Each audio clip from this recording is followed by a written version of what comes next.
Saudara-saudariku yang terkasih, hari ini 1 Mei 2024. Saya Romo Siga dari Paroki Santo Yusuf, Surabaya. Dalam nama Bapa dan Putra dan Roh Kudus, amin. Secara nasional kita berdoa bagi para pekerja.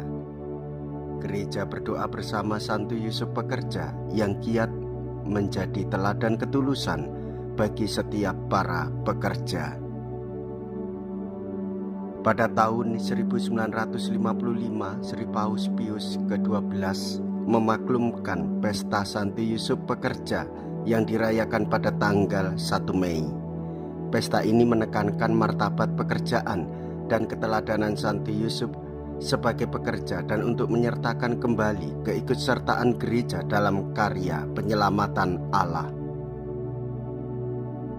Barang siapa tinggal di dalam aku dan aku di dalam dia, ia berbuah banyak. Mea culpa, mea culpa, mea maxima culpa.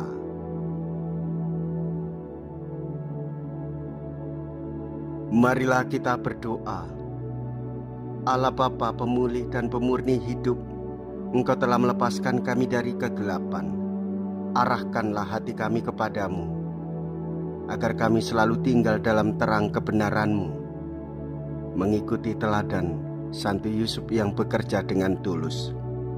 Dengan pengantaraan Yesus Kristus Putra-Mu Tuhan kami, yang hidup dan berkuasa bersama dengan Dikau dalam persatuan Roh Kudus, Allah sepanjang segala masa. Amin. Tuhan bersamamu dan bersama rohmu. Inilah Injil suci menurut Yohanes. Dimuliakanlah Tuhan.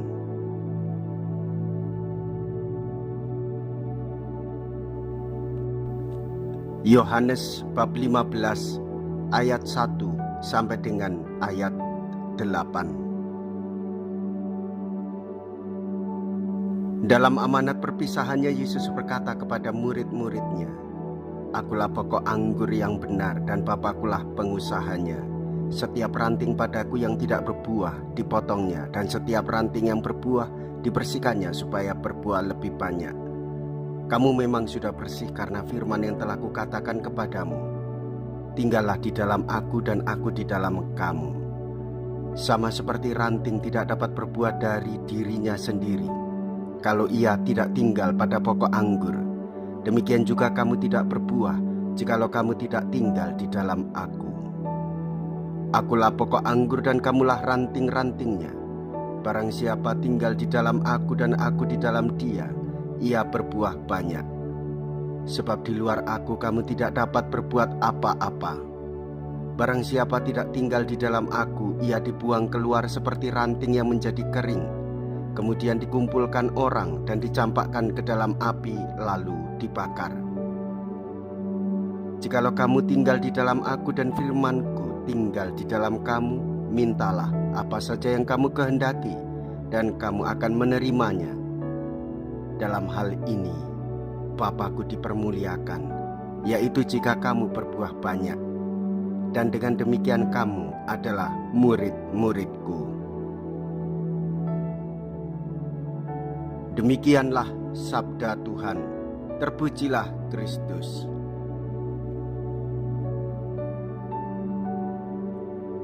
Saudara-saudariku yang terkasih, menjadi orang Katolik harus bisa berbuah banyak, menjadi pribadi yang manis dan bermanfaat bagi banyak orang.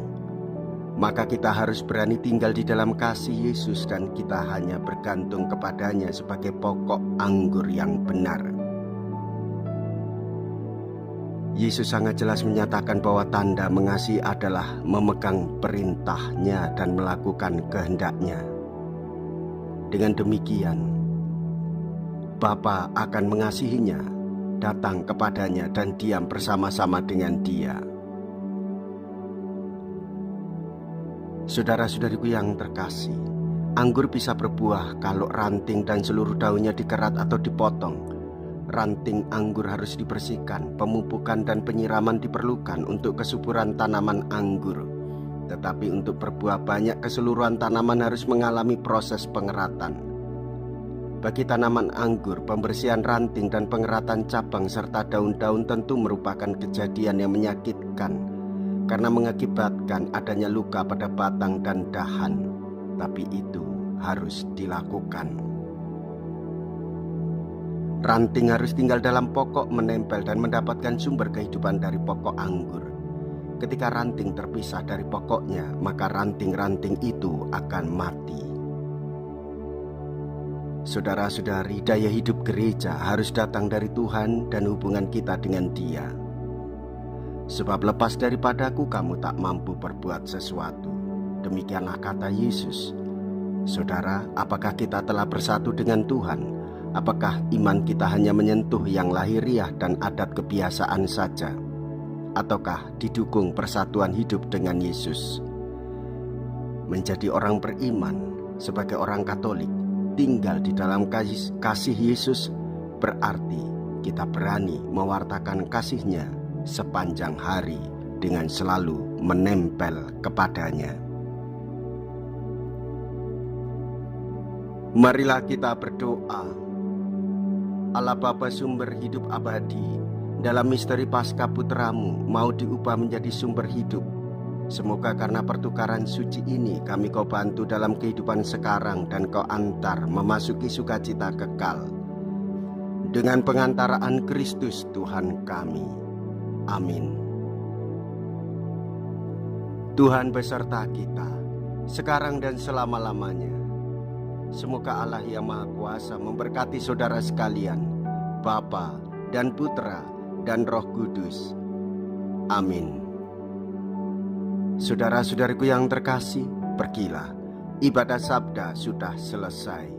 Syukur kepada Allah. Haleluya, haleluya.